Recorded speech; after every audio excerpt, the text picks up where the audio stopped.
Have you ever wondered where does all the water in rain come from? Well, there is always a certain amount of water vapor in the atmosphere. It comes from the Earth's surface water like oceans, rivers, and lakes. The heat of the sun heats up the water from the surface of these reservoirs and changes water from the liquid state to the gaseous state. This is called evaporation. High up in the atmosphere, water vapors cool down and form clouds. This is called condensation.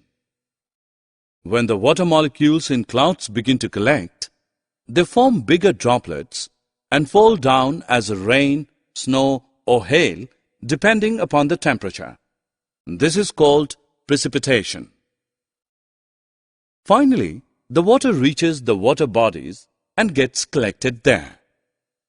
Well, you can see water is constantly cycling from land to air and back to land again. This process is known as the water cycle. Therefore, kids, water on our earth will never come to an end.